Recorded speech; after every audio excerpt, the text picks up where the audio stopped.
Hi. So a few times a year I go kind of crazy and buy a lot of books. I like to buy them in bulk because when I first are looking for books I always find some monies I want to buy, so I buy them all together. I was thinking that I could make a book haul of all the books that I bought in May. So I'll go fast through them. One of the themes I'm looking into this few years is wisdom, and also wisdom in from every kind of aspect. I've already read a lot of books about it, but I always seem to find more and more. So this first pile of books is all about wisdom.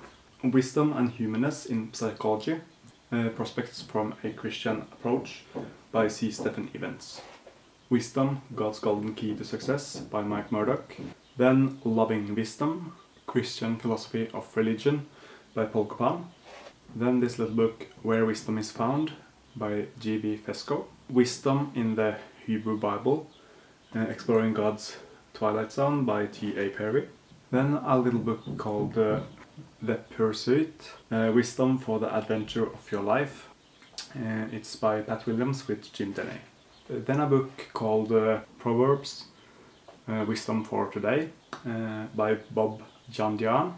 Then a book by Derek Prince called Where Wisdom Begins, Get Wisdom, Get Insight, an Introduction to Israel's Wisdom Literature by Catherine Dell. And then The Remarkable Wisdom of Solomon by Henry Morris. A Little Black Book of Lawyer's Wisdom by Tony Leon.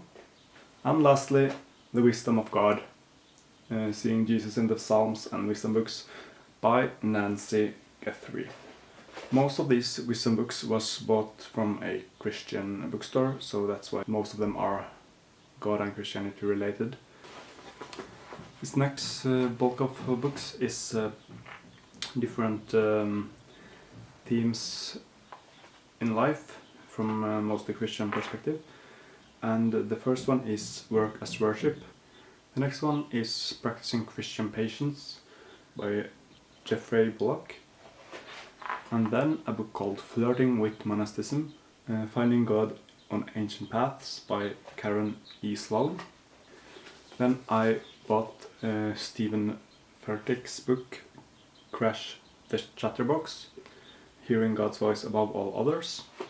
Then a book by Eugene Peterson called Tell Its Land, A Conversation on the Language of Jesus in Stories and Prayers. Then a book by G.I. Packer called Engaging the Written Word of God. Then a little book by Thomas Rainer called I Could, I Might, I Can, I Should, I Will.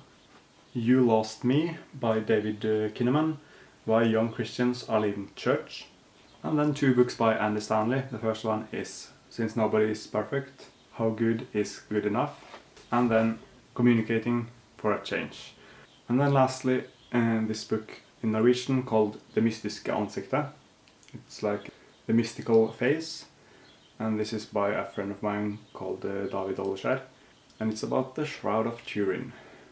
And the last bulk of books is on philosophy, atheism and apologetics. The first one is The Moral Case for Fossil Fuels by Alex Epstein. Then Equal is Unfair by Don Watkins and Jerome Brook. Then this book called Doing Philosophy as a Christian by Garrett D. Rees. Our Idea of God, An Introduction to Philosophical Theology by Thomas Morris. Then I picked up the follow-up book for William Lane Craig's book Reasonable Faith, and this is called A Reasonable Response. Then a little book called Why Good Arguments Often Fail by James Sire, Making More Persuasive Case for Christ. Then a book called The Atheist's Fatal Flaw, Exposing Conflicting Beliefs by Norman Geisler and Daniel McCoy. And then lastly a book called Deconverted, A Journey from Religion to Reason by Seth Andrews. And this is a story about how he became an atheist and left religion behind. So that was the 31 books that I acquired in May. Hope you find some of them interesting. I certainly do.